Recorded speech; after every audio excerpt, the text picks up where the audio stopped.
Modern physics operates within clearly tested limits. Within those limits, its predictions are quantitatively accurate and repeatedly confirmed.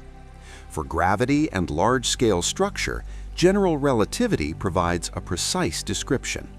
It predicts planetary orbits to within measurable tolerances. It predicts the deflection of light by mass, confirmed through gravitational lensing observations across a wide range of scales. It predicts time dilation in gravitational fields, corrected continuously in Global Positioning System satellites by about 38 microseconds per day to maintain positional accuracy. These effects are measured, applied, and verified. General relativity also predicts gravitational waves. Their amplitudes, frequencies, and decay rates match observations from the LIGO and Virgo detectors within experimental uncertainty. The theory accounts for the orbital decay of binary pulsars, the dynamics of neutron stars, and the large-scale expansion of the universe as inferred from redshift measurements. Across distances from kilometers to billions of light-years, its equations remain internally consistent and empirically supported. At much smaller scales, quantum mechanics provides an equally precise framework. It predicts atomic energy levels, electron behavior, molecular bonding, and scattering outcomes in particle collisions. The magnetic moment of the electron agrees with quantum electrodynamics calculations to more than 10 decimal places. Semiconductor behavior, laser operation, magnetic resonance imaging, and nuclear reactions rely on these predictions matching experimental results. These two frameworks cover nearly all observed physical phenomena. A black hole is defined by a geometric boundary with a precise mathematical description. This boundary is the event horizon. It is not composed of matter and has no thickness. It is a surface in space-time defined by the behavior of light cones. At a specific radius determined by the black hole's mass, charge, and angular momentum, all future directed paths lead inward. Beyond this radius, no trajectory allows signals or objects to reach distant observers. For a non-rotating black hole with the mass of the Sun, this radius is approximately 2.95 kilometers. For a black hole with 4 million solar masses, such as the one at the center of the Milky Way, it is about 12 million kilometers. These values follow directly from general relativity and carry no ambiguity. The defining property of the event horizon is causal separation. Signals emitted from outside can propagate outward. Signals emitted exactly at the horizon experience unbounded delay relative to distant observers. Signals emitted from inside never reach the exterior.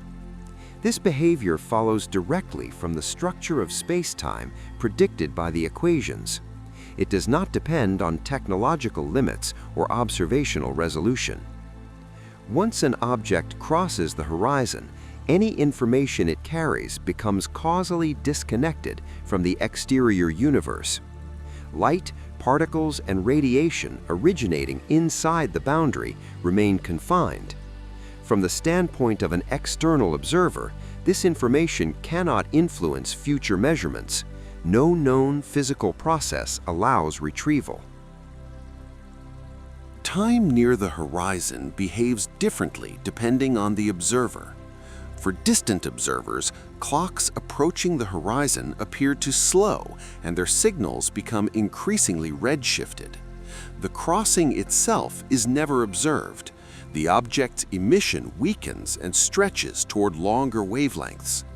From the viewpoint of the infalling object, proper time progresses without interruption. No local measurement marks the horizon as a special location at the moment of crossing. This difference is not a measurement artifact. It reflects how time and causality are defined in curved space-time. The two descriptions are both consistent within general relativity. The event horizon's position can be calculated exactly. Its geometry follows directly from known parameters. The equations defining it are stable and well understood. What cannot be done is experimental verification at the boundary itself. No signal from the horizon can return data to the outside. No probe can transmit results after crossing.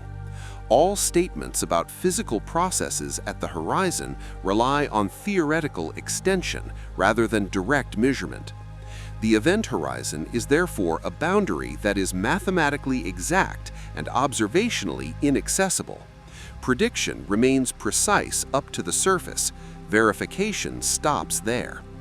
The difficulty associated with black holes does not originate only in their interiors. It begins at this boundary, where established theory remains well defined and direct access ends completely.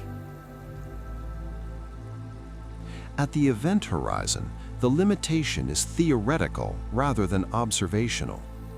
According to general relativity, the event horizon is not associated with extreme local conditions. For a black hole with a mass significantly larger than the Sun's, space-time curvature at the horizon is small compared to that near atomic nuclei or neutron stars. Tidal forces at the horizon decrease with increasing black hole mass.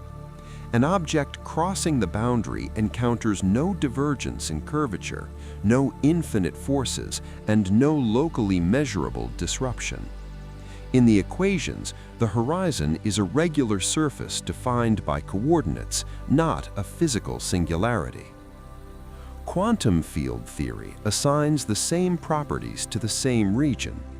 In this framework, empty space contains fluctuating quantum fields. These fluctuations are normally short-lived and have small observable effects. Near a boundary that separates regions of spacetime with different causal accessibility, those fluctuations are altered. Field modes inside and outside the boundary cannot be treated independently. Correlations are modified by the presence of the horizon. When both descriptions are applied at once, the mathematical structure becomes unstable. General relativity treats spacetime as a smooth background on which physical processes occur. Quantum mechanics assumes that any system influencing physical outcomes must admit a quantum description. At the horizon, both assumptions apply to the same region and impose incompatible requirements. Each theory remains internally consistent. Each has been verified extensively in regimes where the other can be neglected. At the event horizon, neither framework can be reduced or ignored. When combined, each invalidates a core condition of the other. At this boundary, physics no longer provides a single coherent description. In quantum mechanics, information conservation is a strict requirement. The evolution of a quantum system is governed by unitary equations. Given a complete description of a system at one time, its state at any other time can, in principle, be reconstructed. This applies across tested domains, including atomic transitions, nuclear reactions, and particle collisions. Probability is preserved. Information is not erased. Black holes introduce a direct conflict with this principle. In 1974, calculations showed that black holes emit radiation when quantum fields are considered near the event horizon. This radiation has a thermal spectrum. Its temperature depends on the black hole's mass, charge, and angular momentum. For a non-rotating black hole with the mass of the Sun, the temperature is approximately 6 × 10⁸ Kelvin. As radiation carries energy away, the black hole loses mass. Over timescales on the order of 10⁻⁶ years for a solar mass black hole, evaporation would be complete. The emitted radiation does not encode detailed information about the matter that formed or entered the black hole. Thermal spectra depend on a small set of macroscopic parameters. Distinct initial quantum states lead to indistinguishable radiation outcomes. If a black hole forms from matter in a specific quantum state, absorbs additional systems with their own information, and later evaporates entirely, the final state contains less information than the initial one. Under this description, information is not recoverable. This outcome contradicts quantum mechanics. If information is destroyed, unitary evolution fails. The rules governing predictability and reversibility would no longer apply universally. Quantum theory would cease to be self-consistent. Proposed adjustments introduce new conflicts. If information escapes during evaporation, it must originate from a region that general relativity defines as causally disconnected. If information remains trapped, quantum conservation laws are violated. Each alternative preserves one framework by undermining the other. The information problem concerns whether quantum bookkeeping remains valid in the presence of black holes. At the event horizon, established theory yields incompatible answers.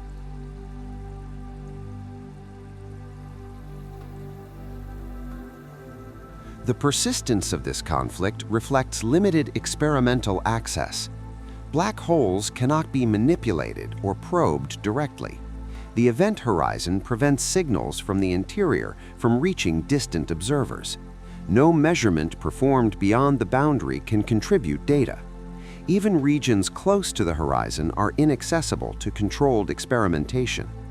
Observations are restricted to gravitational effects, radiation emitted far from the boundary, and indirect signatures. There are no laboratory systems that reproduce the relevant conditions. Particle accelerators reach energies up to tens of tera-electron volts.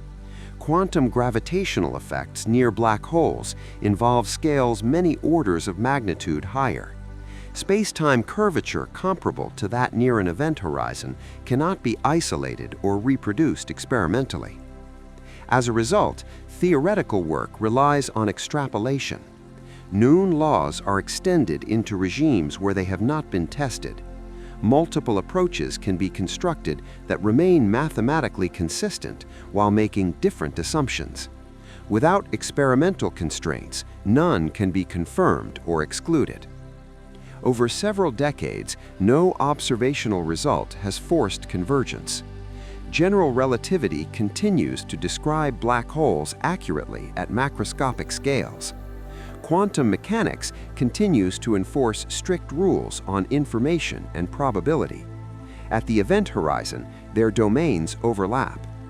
No experiment can determine which framework must yield. No observation resolves the inconsistency. No empirically confirmed theory reconciles the two.